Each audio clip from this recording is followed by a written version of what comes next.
j'ai pensé qu'il était utile, comme c'est la littérature orale, détenue par une certaine catégorie de personnes, les griots, les anciens, avant que ça ne se perde, de la fixer cette histoire par écrit.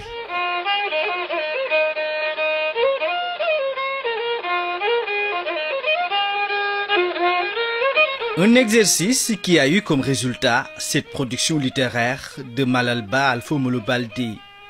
L'histoire du Fouladou ainsi retracée par ce natif du département du Bif, le Médina Yoro Fula. J'ai pris la partie la moins documentée à ma connaissance, la moins étudiée.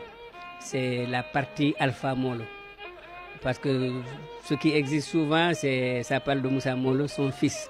Mais avant le fils, il y a Alpha qui a fait un travail remarquable. En réalité, c'est lui qui a libéré ce qu'on appelait le Firdou au départ. Et par la suite qui est devenu le Fouladou. Le Firdou au départ, ça vient de Ferdé. Ferdé, c'est s'exiler. Firdou, comme des Firdou, c'est le point de chute. C'est l'endroit où celui qui s'est exilé s'est fixé définitivement. Et quand il y a eu cette libération-là par Alpha Molo, il a dégagé les Mandingues, il les a pourchassés. Et tout le territoire libéré est devenu le Fouladou.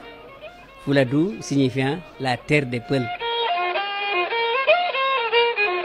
Une trajectoire, l'histoire d'un homme, Alpha Molo Baldé, une figure emblématique du Fouladou qui s'est illustrée de fort belle manière face à la conquête des Mandingues.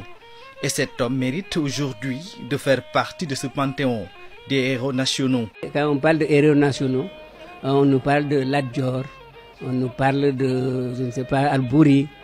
Bon, mais on ne parle pas d'Alpha. Peut-être que les autres ils ont été confrontés aux colonisateurs français. Alpha, lui, d'abord, c'est les Mandingues. Il a fallu se libérer du joug du Mandingue. Et la domination des Mandingues, je crois qu'elle n'était pas plus douce que celle des colonisateurs.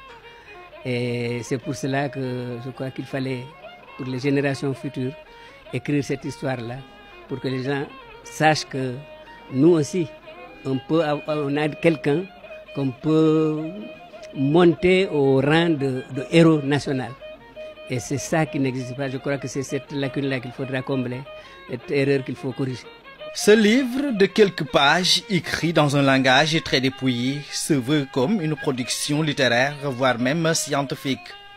Un appel à la jeunesse du Fouladou sur l'histoire de son terroir, comme rempart face au péril mandingue.